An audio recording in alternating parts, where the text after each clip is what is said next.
Hello everyone, welcome to today's episode of Showcase on Dark Souls 3. So, if I'd done this whole series correctly, I would have done this weapon sooner. But, I figured, let's get some important weapons out of the way. Well, not all of them were important, but I didn't expect to be doing this series this long, so kind of skip some of the beginner weapons.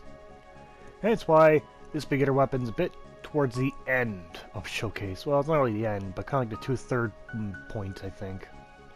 Anyhow, it's the Bastard Sword. You can call it the Bastard, it's still a Bastard Sword. It's heavy, it's big, you swing it around. But in real life, it's pretty minuscule compared to other weapons in Dark Souls. The description of this weapon reads, widely used, very widely used, heavy greatsword normally wielded with two hands. Broad horizontal sweeping attacks make this sword efficient against multiple enemies, but unwieldy in narrow spaces. The skill is the Stomp, which is bit awkward when you see this weapon in its height or its weight. Use one's weight to lunge forward with a low stance to increase poise, and follow up with a strong attack for upward slash. So yes. Nothing new in terms of weapons, but this is pretty much the first claymore you can get, the first big sword, depending on your skill level. You could get the actual claymore first, but however that one is hidden behind a dragon and it's fire breath, and most new people can't even get there without dying, myself included, because it's just hazardous. Anyhow, this looks like an actual bastard sword. Bastard sword's pretty much it's a kind of a dispute among people if it's actually a claymore or a very long sword. That's a bit silly, but it's depending on your height. It's like the shortest claymore you can get, but it's about, well, pretty much it's used either as one-handed or two-handed depending on your preference.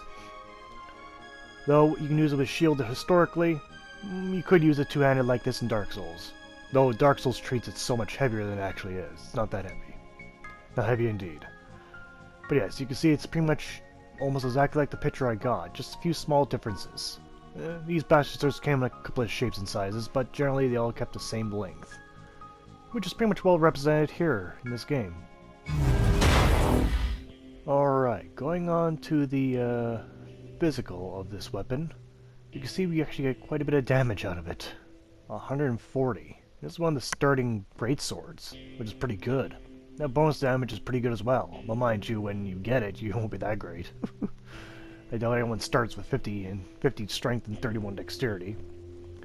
To achieve your bonus, you got 2 Ds. One for strength, one for dexterity. In achievement requirements, you need 16 strength and 10 dexterity. Again, pretty low, well, not very high stats, but just starting out, you won't have these stats. But yeah, so I believe you can get this early by getting it from Geralt, or whatever you call it, Thieves Guy, whatever. And you can, the special move, the Stomp, costs 12 FP to use, and then the follow-up attack is 15. It's alright, and its weight is 8.0. So, pretty good for a greatsword, especially a starting one. For the animations for the Bastard Sword, you got all the basic animations, so I'll not be penalizing this for any, negative points. Power attacks, overhead swing to slam on the ground, with horizontal sweep. Two-handed attacks is a very heavy lunges up and down. Pretty much the basics of all of the greatswords are measured from. Power attack is very heavy swipes, left and right. Roll attack is a very heavy overhanded strike. And the heavy rolling attack is pretty much a horizontal swipe. Now, using this weapon in the left hand offers no new animations, so there's really no point in doing so, unless you have a fancy big sword in your back. Alright, then we have the Stomp. So like I said, it's a bit awkward, so a weapon that small to be using this, but whatever. It's a bit small, but it works, whatever. And you got the Sprint attack, which is a great rapid spin. Alright, to upgrade the Bastard Sword, you'll need Titanite Shards, which is no surprise there. And you got a pretty decent upgrade.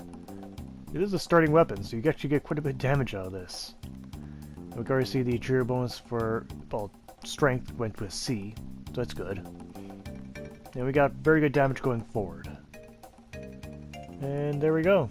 A lot of damage, actually. Almost 400 damage. Nice. Going on to the performance of the Bastard Sword.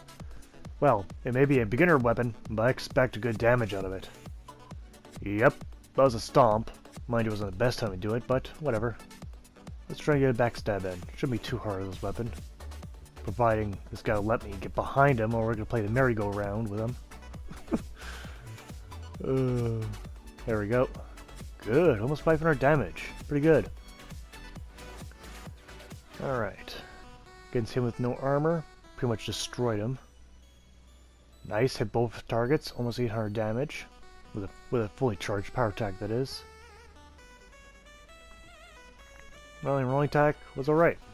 Okay, let's see if we can get through a shield now. It may get through shield. I probably use a stomp, but... Oh, nope, don't need to use a stomp. Excellent. So far, so good. 600. Which is pretty good for a beginner weapon.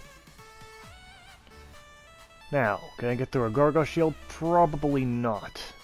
I don't expect this thing to do miracles. Not many weapons can. Well, not sure if I'm going to try too hard to get through that shield. Nope. The stomp worked. Nice.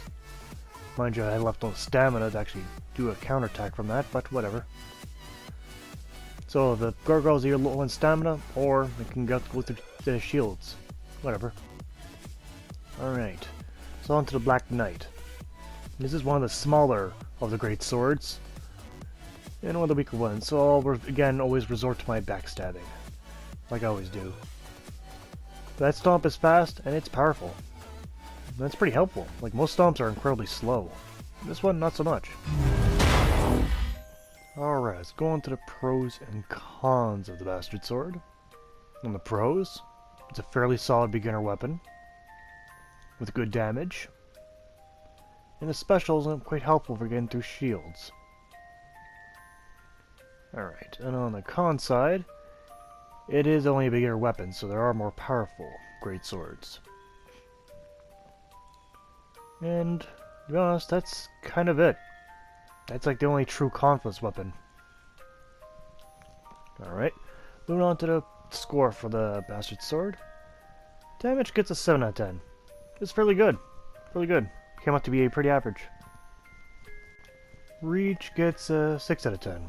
It was slightly longer a longsword, but not by that much though. Animation, 5 out of 10. It's pretty much the basics of animation, so no penalizing points here. Bonus, 6 out of 10. It was fairly average, but it was good average. And miscellaneous, I'll give it a 7. Because it does a lot of things right, it's a good beginner weapon, and it's even historically accurate looking.